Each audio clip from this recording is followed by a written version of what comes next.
అందరికీ నమస్కారం అండి. ఈరోజు ఒక దివ్య ఔషధం అనే ఒక మంచి కథ మీతో షేర్ చేయబోతున్నాను.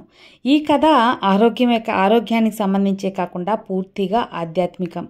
ఒక భగవంతుని స్మరించే ఒక ఆధ్యాత్మిక కథ.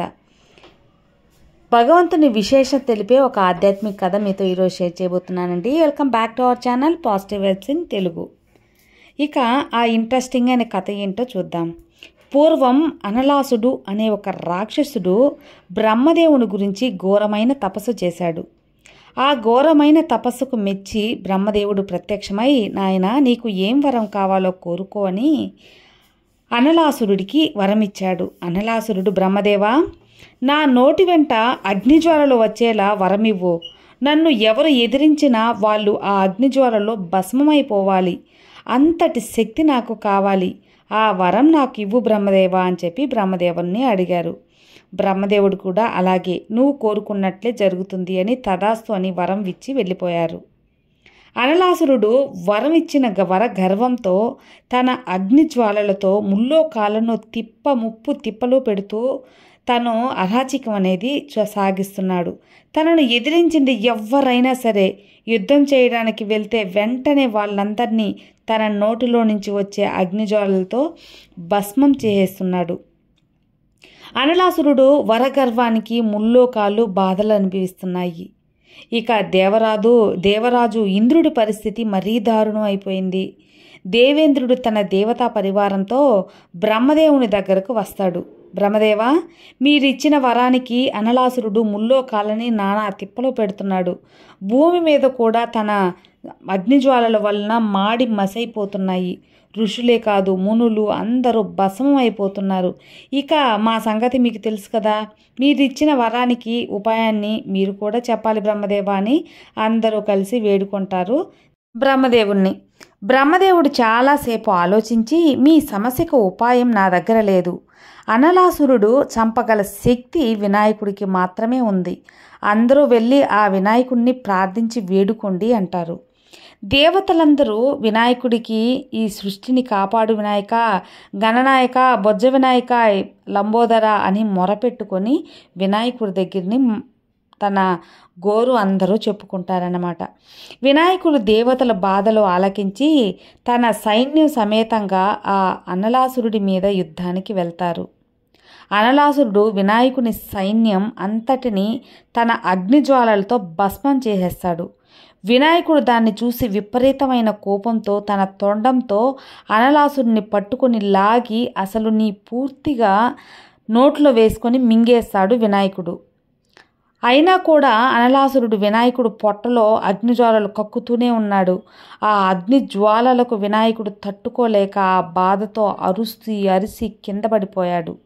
వినాయకుని అరుపులకు దేవతలందరూ తరలివచ్చారు. పార్వతీదేవి వినాయకుడి బాధను చూసి తల్లడిల్లిపోయింది. ఆ తల్లి దేవేంద్రుడు వరుణి దేవునికి చెప్పి, వినాయకుని పొట్ట మీద ఆపకుండా వర్షం కురిపించాడు.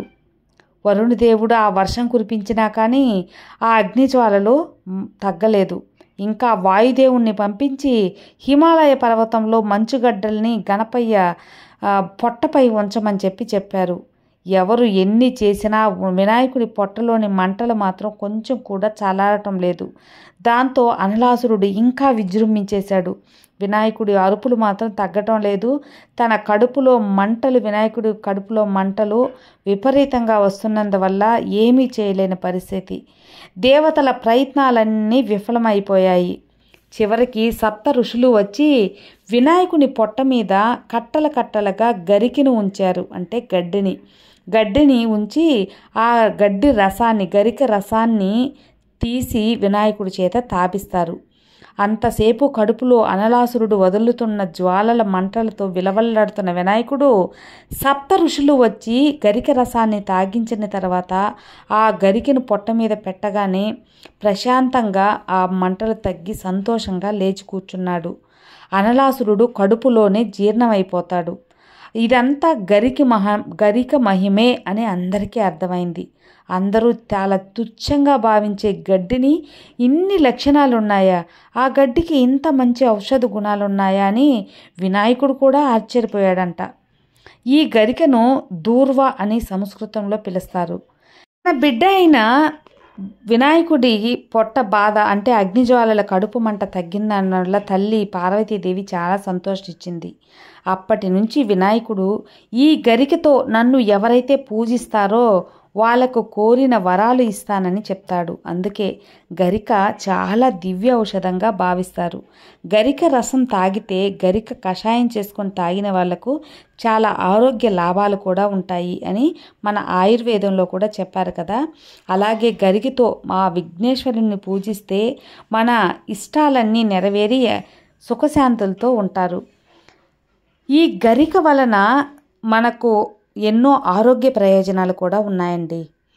గరిక రసం తాగటం వలన మనలో ఉన్న చెడ్డ కొవ్వంతా కరిగిపోతుంది.